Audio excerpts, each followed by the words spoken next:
में तुमने चेक नहीं किया था, ये ऐसा है। फिर पुलिस किया और उनकी तो मिली भगत है। इसमें ऐसा गरीबों बच्चों का अनाज मुंह से छीना जा रहा है, ऐसा राशन दुकान वाले को गरीबों के लिए जो माल आता है उनका माल छीन के जा रहा है।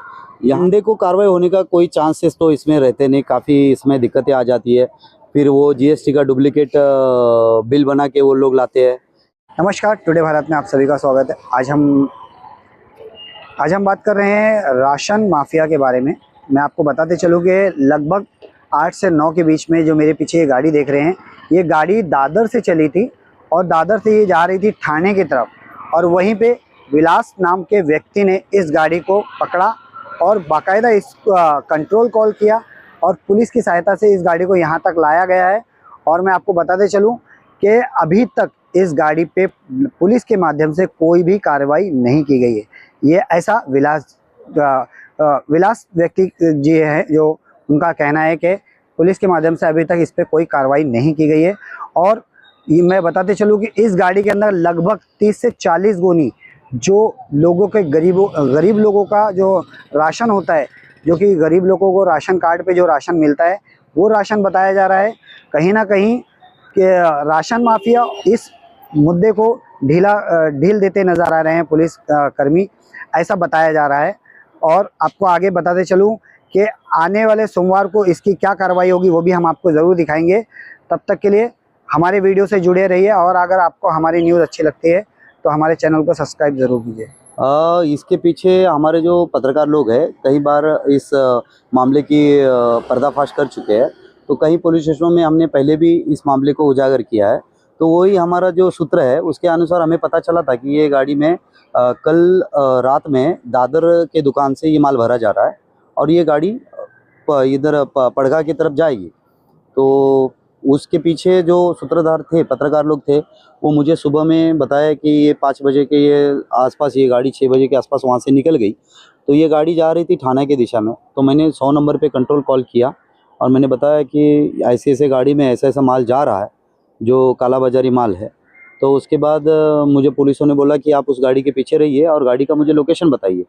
तो मैं गाड़ी के पीछे रहा। गाड़ी चेंबूर चुनाभट्टी में भी रोकने में असफल रही। उसके बाद यही गाड़ी आगे चल गई, भांडुप तक आई। फिर भांडुप में भी पुलिसों ने रोकने में इसमें असफलता मिली। तो आखिरी में ये गाड़ी मुलुंड टोल नाके पे आई और गाड़ी कमर्शियल होने की वजह से आगे लाइन लगी थी गाड़ियों की, तो गाड़ी थोड़ा रुक गई, उसको टोल देना था। तो मैं अपनी प्राइवेट व्हीकल से आगे गया और आगे जो पुलिस वाले खड़े थे मैंने उनको बोला कि मैंने 100 नंबर पे कॉल किया है और पुलिस मदद मांगी है, आप इस गाड़ी को थोड़ा सा बाजू में लीजिए और इसकी इंक्वायरी कीजिए। तो कुछ पुलिस वालों ने मेरी मदद की है और वो उस गाड़ी को रोकने में मेरी मदद कर जो यहाँ के जोगवंत साहब थे जिनको कॉल गिरा था कंट्रोल से, उनके पास मेरा नंबर था। फिर उन्होंने मुझे कांटेक्ट किया और बताया कि आप कहाँ पे हो। फिर मैंने बताया कि ऐसे ऐसे गाड़ी के पास मैं यहाँ खड़ा हूँ, आप आ जाइए। तो पुलिस आई और ड्राइवर के साथ में गाड़ी को भी इधर दबोचा और सीधा लेके नवघर पुलिस स्टेशन आ गए।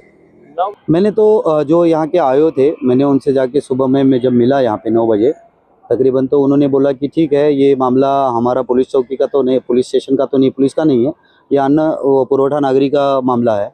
तो इस मामले के लिए हमें वो अन्न पुरवठा वाले अधिकारी से कांटेक्ट करना पड़ेगा।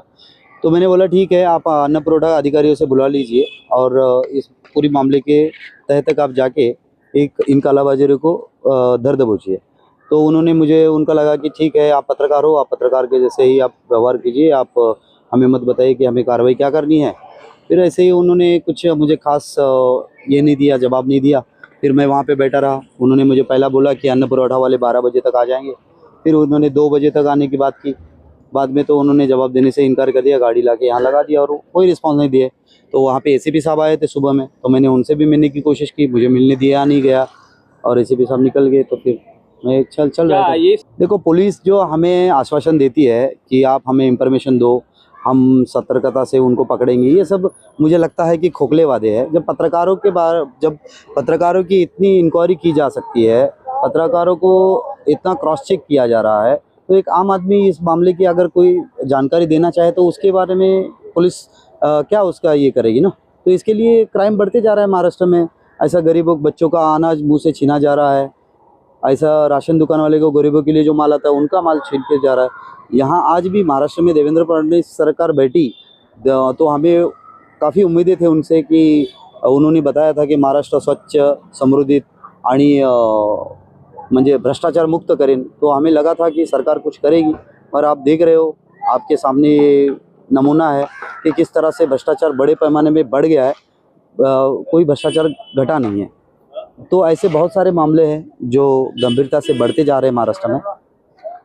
इसमें वाइट गोनी में है, महाराष्ट्र शासन की जो गोनी आती है, तो ये माफिया लोग बड़े शातिर होते हैं। ये जो रेशन की दुकान में है, उसके पीछे ये दुकान के अंदर से एक दुकान बना के उसके अंदर वाइट गोनी में माल पलटी करके ऐसे गाड़ियों में लोड किया जाता है। अगर इसके तह तक जाए, उस दुकान तक जाए, जैसे जो दादर में सामना प्रेस के सामने जो मार्केट है, वहाँ पे जो रेशन का दुकान है, अगर वहाँ जाके इस गाड़ी का फुटेज निकाला जाए, सामना प्रेस बहुत बड़ी प्रेस है, वहाँ पे कैमरा लगे, वहाँ पे ये गाड़ी क्यों गई थी और वहाँ से कौन सा माल लेके आई थी, इसके अगर तह तक जाए तो पता चल सकता है कि ये भ्रष्टाचार किस तरह से हुआ है। देखो, कार्रवाई होने का कोई चांसेस तो इसमें रहते नहीं, काफ़ी इसमें दिक्कतें आ जाती है। फिर वो जीएसटी का डुप्लीकेट बिल बना के वो लोग लाते हैं, फिर बाद में वो ट्रेडिंग वाले से वो बिल बना के लाते हैं, तो इसमें उनको वक्त मिलता है 2 दिन का, तो उसमें बहुत सारे सबूत वो जोड़ लेते हैं। फिर बाद में पुलिस हमें वही बताती कि यहाँ से बिल था, वहाँ से बिल था, तुमने चेक नहीं किया था, ये ऐसा है। फिर पुलिस की और उनकी तो मिली भगत है। टेस्टिंग तो बिल्कुल होती है, पर ये लोग कर नहीं रहे हैं ना। यही तो बात है कि हमने उनको सुबह यही गुहार लगाई कि इस माल का आप चेकिंग करो, टेस्ट करो इसको, कि ये वही माल है, राशनिंग का माल है, कि आम मार्केट का और राशनिंग का माल में फ़र्क होता है, तो आप देख लो कि ये वही माल है कि नहीं है। तो उन्होंने इस मामले को कोई सीरियसनेस ही नहीं दिखाई, और वैसे ही गाड़ी रुक खड़ा करके वो बोलते हैं कि मंडी को देखिए, मंडी को देखिए। हाँ, गाड़ी खोल के देखी गई थी, वो वहाँ पे टोल नाके के पास जो जोगवंत साहब थे वो पकड़े थे, तो ड्राइवर की चाबी लेके उसने गाड़ी खोल के देखा था कि गाड़ी में क्या है। तकरीबन 40-45 गोनी के आसपास गोनी है, ऐसा उन्होंने देखा था। मैंने भी देखा था, गाड़ी में सफ़ेद गोनियों में माल डाला हुआ है। तो मैं जोगवंत साहब ने हमें यहाँ लेकर आए और वो बताया कि ठीक है, ये राशनिंग का ही माल है। शायद वो गोनी में उंगली डाल के देखा था उन्होंने कि वाला राशनिंग का माल है, और यहाँ लाने के बाद में पूरा तत्ता इन लोगों ने पलट दिया। ऑब्वियसली इन लोग की मिलीभगत के बिना तो इतना बड़ा रैकेट चल ही नहीं सकता, क्योंकि इसमें जब इतनी सख्त सरकार, जागरूक सरकार बोलती है कि हम महाराष्ट्र के भविष्य के लिए सोचेंगे और गरीबों का निवाला गरीबों से नहीं छीनेंगे, और जब इतना बड़ा भ्रष्टाचार चल रहा है, तो आप देख ही सकते हो कि पुलिस प्रशासन और अन्न पुरवठा अधिकारी सब मिले हुए हैं ना इसमें। प्रशासन से यही मांग करूंगा कि जैसे भी गरीबों का अनाज जो सरकार वादे करती है उस पर खरी उतरे, और लोगों का जो हक मारने का काम कर रही है, और जो गरीबों का हक छीन के वो जो बड़ी बड़ी गाड़ियों में और इतना सारा प्रॉपर्टी बना के वो जो माफिया लोग बन रहे हैं, उन पे ये सारी चौकसी की जाए, और ये ऐसे लोगों को सख्त से सख्त कार्रवाई करने के बाद कोई ऐसे करने की हिम्मत ही नहीं करेगा, कोई डेयरिंग ही नहीं करेगा। इन लोगों कुछ लोग पढ़े लिखे नहीं होते, या कुछ बुजुर्ग होते हैं, उनको नहीं समझ में आता।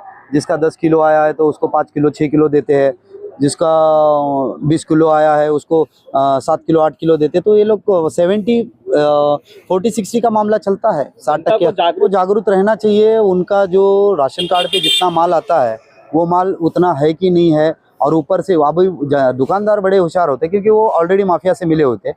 और इसमें सबसे बड़ी बात तो है कि ऐसे मामले अगर सामने आए तो दुकानदारों का लाइसेंस रद्द कर देना चाहिए। जो भ्रष्ट दुकानदार है उनकी लाइसेंस यहाँ पे रद्द कर देना चाहिए, तो कोई डेयरिंग नहीं कर पाएगा ये।